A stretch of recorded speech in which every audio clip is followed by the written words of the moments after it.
चौथी इनिंग्स खेलनी काफ़ी मुश्किल हो सकती है। इसलिए जिस तरह से बाबर आजम और ख़ास तौर पर अज़ान अवैस का भी जिक्र करना चाहूँगा, बहुत ही अच्छा खेले, अपनी 50 में 10 चौके भी लगाए, जैसे इंटेंट से आई। मामूला नो डाउट जल्दी आउट हो गए, लेकिन उसके बाद जैसा आपने खुद जिक्र किया कि अब्दुल्ला शफीक जिसकी जगह पे आए, उन्होंने भी पहले टेस्ट में सेंचुरी की और अब्दुल्ला ने भी आते ही अपनी छठी सेंचुरी मुकम्मल की। बहुत अच्छा खेले बाबर आजम, एक मुख्तलिफ रूप में बड़ी मुद्दत के बाद हमें दिखाई दिए। अब उनको सिर्फ 14 रन चाहिए ताकि अपनी वो 10वीं सेंचुरी मुकम्मल कर सकें।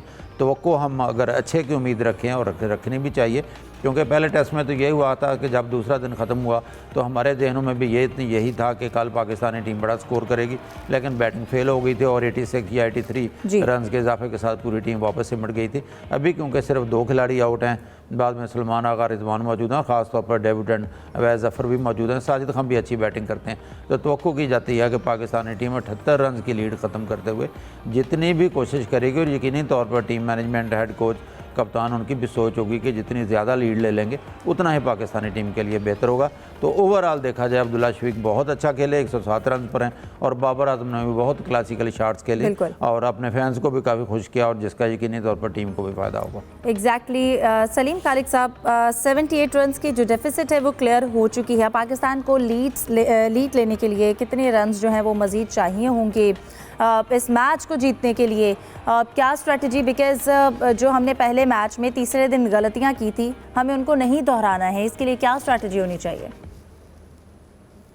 देखिए, अभी तो 78 रन्स का खसारा पाकिस्तान को बदस्तूर पूरा करना है, उसके बाद फिर एक लीड लेनी है। लेकिन जिस तरह से ये दोनों कल खेल रहे थे, बाबर और अब्दुल्ला, उससे लग रहा था कि पाकिस्तान टीम बड़ा स्कोर कर सकती है। और तो अगर पाकिस्तानी टीम ने एक ऐसा स्कोर कर लिया, 150-200 रन की लीड ले ली, तो पाकिस्तान का बड़ा अच्छा चांस होगा कि जो 26 साल से सीरीज़ ना हारने का वेस्ट इंडीज़ में रिकॉर्ड है, उसको बरकरार रखा जाए। और कल का खेल देख के लग रहा था कि वाकई यार कोई टीम खेल रही है, वरना बहुत अरसे बाद ऐसा कोई दिन आया। वैसे तो एक कोशान की सेंचुरी भी थी, लेकिन ओवरऑल अगर हम देखें तो कल एक पूरी हावी नज़र आई। और मैं समझता हूँ इसकी वजह है माइंड सेट, पॉजिटिव एक माइंडसेट के साथ पाकिस्तानी बैट्समैन गए।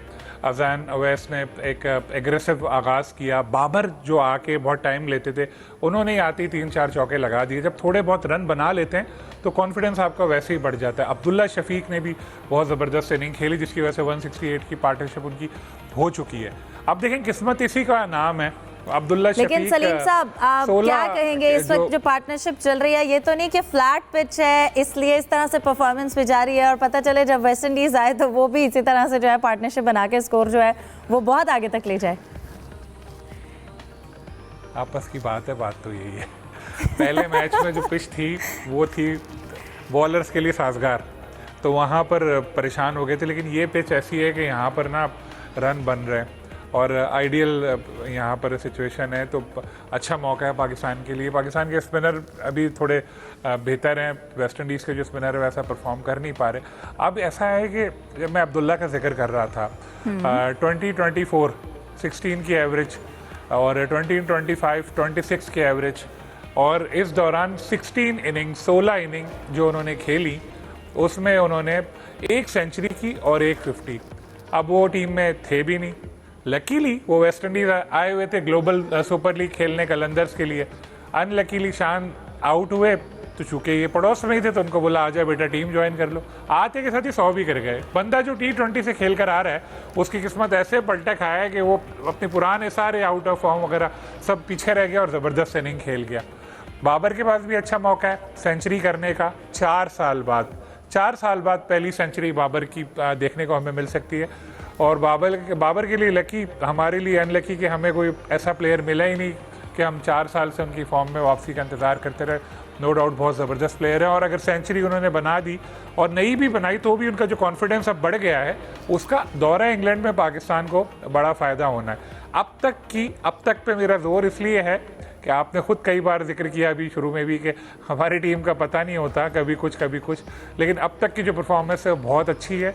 और एक और गोल्डन अपॉर्चुनिटी मिली है पाकिस्तान को कि एक बड़ा स्कोर बनाए और मैच जीत के सीरीज़ बराबर करे। लेट्स सी आज क्या होता है। सही। मियां असगर सलीमी साहब, आप इस हवाले से क्या कहेंगे? जैसे इस वक्त बाबर आजम 86 रन्स पर हैं, एक बड़ी कंपोज इनिंग्स उन्होंने खेली है, सेंचुरी मिस होने का भी प्रेशर है और एक 4 साल बाद सेंचुरी बनाने का उनके पास एक गोल्डन चांस भी है। और इसके साथ साथ जैसे हमने बात की थी, अगर हम मिडिल ऑर्डर की बात करें, यहाँ पर सलमान आगा है, मोहम्मद रिजवान है, पहले की तरह अगर ये कोलैप्स ना करें, इनकी एक रिस्पॉन्सिबल बैटिंग कितनी ज़्यादा ज़रूरी है इस वक्त टीम के लिए? हिफ्ज़ा, देखें, मैं तो हमेशा ये कहता हूँ, कप्तान की अगर अपनी परफॉर्मेंस बहुत अच्छी होगी ना, तो जो प्लेयर्स हैं ना, उनको भी इत्मीनान मिलेगा, वो भी बेहतर से बेहतर कारकर्दगी दिखाने की कोशिश करेंगे। बाबर आजम ने एक मिसाल कायम की है। अगर देखा जाए, पहले टेस्ट में भी उनकी कारकर्दगी ज़्यादा बुरी नहीं थी, तसल्ली बख्श थी। इसमें भी बेहतरीन कारकर्दगी का मुजाहरा जिस तरीके से सलीम खालिक साहब और जाहिद मकसूद साहब ने भी जिक्र किया है कि बेहतरीन उन्होंने आते ही अपना चौके भी लगाए, और लाजमी बात है कि जो प्लेयर होता है उनमें कॉन्फिडेंस भी आता है। और जो सबसे बड़ी बात है, अब्दुल्ला शफीक जो है बाबर आजम के फेवरेट प्लेयर है, और आपको पता होगा कि जब अब्दुल्ला शफीक ने सेंचुरी की थी तो इसको बाबर आजम ने भी भरपूर तरीके से सेलिब्रेट किया था। और मैं आपको ये भी बता दूँ कि बेसिकली आपको पता है कि ये टेस्ट स्क्वाड का अब्दुल्ला शफीक हिस्सा नहीं थे, ये तो इत्फाकी तौर पे शान मसूद जो है वो अपना इंजर्ड हुए, उन्होंने वो सेंचुरी मेकर थे, उनकी जगह पे सेंचुरी मेकर आ गया। ये पाकिस्तान टीम की खुशकिस्मती है, और ये चूँकि स्क्वाड का हिस्सा नहीं थे, ये ग्लोबल लीग खेल रहे थे लाहौर कलंदर की तरफ से, इनको टीम में डाल लिया गया।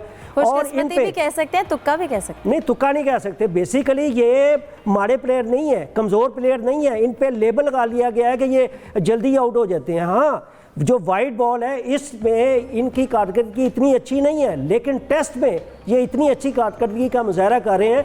इन्होंने डबल सेंचुरी भी किया आपको 2023 में कोलंबो श्रीलंका के ख़िलाफ़, और इनकी आखिरी जो अपना इंग्लैंड के ख़िलाफ़ मुल्तान में भी इन्होंने सेंचुरी की है, और कल भी इन्होंने सेंचुरी की है। और क्या चाहते हैं? लेकिन अभी जो स्टैट सलीम साहब ने बताया वो भी टेस्ट के हवाले से उनके बताया ना। वही तो मैं कह रहा हूँ कि बेसिकली जो है ना कि ये बेहतरीन प्लेयर है, इनको जो अच्छे प्लेयर होते हैं ना, इनको बार बार चांस मिलना चाहिए। जहाँ तक बाबर आजम का है, सलीम खालिक साहब ने जिक्र किया, वही 4 साल के बाद 34 इनिंग्स हो गई हैं जिनमें बाबर आजम सेंचुरी नहीं कर सके, लेकिन मेरा ख्याल उम्मीद नज़र आ रही है कि ये 14 रन्स का जो फ़र्क है ये ख़त्म होगा। 35वीं इनिंग्स में वो सेंचुरी बनाने में कामयाब होंगे। बल्कि मैं तो आप देख रहे हैं कि मैं थोड़ा सा वैसे भी खुश नज़र आ रहा हूँ। मुझे उम्मीद नज़र आ रही है कि जो पाकिस्तानी प्लेयर्स हैं, इनकी जो बॉडी लैंग्वेज बता रही है कि ये मैच ना करें यार। आप जब पहला टेस्ट था ना, आप उस वक्त भी काफ़ी होपफुल थे, और आपने कहा था ड्राइविंग सीट पर है। उसके बाद जो नतीजा इसमें सिर्फ और सिर्फ 2 बंदों ने किरदार अदा करना है, वो ड्यू है। वो एक सुल्तान अली आगा है, मोहम्मद रिजवान है, इनको कंट्रीब्यूट करना पड़ेगा। और जिस तरीके से जाहिद मकसूद साहब, सलीम खालिक साहब ने जिक्र किया है कि हमारे लिए सबसे जो बड़ा मसला है ना, हमारे खिलाफ स्कोर करते हैं टेल एंडर, लेकिन साजिद खान ने कल जिस तरीके से 3 विकेटें उड़ाई हैं और ओवरऑल 7 विकेटें हासिल की हैं, मेरा ख्याल है स्पिनर ने अपना पूरा रोल अदा किया है।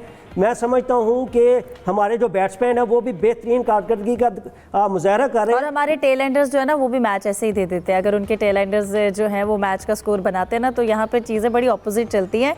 जाहिद साहब, अब अगर जिस तरह हम विकेट का जिक्र करें, आपको क्या लगता है पिच अगर फ्लैट है और रन्स बन रहे हैं, बैटिंग के लिए बड़ी साजगार है, तो वेस्ट इंडीज़ की 4th डे के हवाले से बॉलिंग अटैक की स्ट्रेटजी कैसी होगी? और फिर अगर हम कैप्टन की डिक्लेरेशन स्ट्रेटजी की बात करें तो उन्हें कहाँ तक रिस्क लेना चाहिए? नहीं, डिक्लेयर करने का तो अभी कोई सवाल पैदा नहीं होता, लेकिन जैसी पिच है स्पिनर्स के लिए बड़ी साजगार है।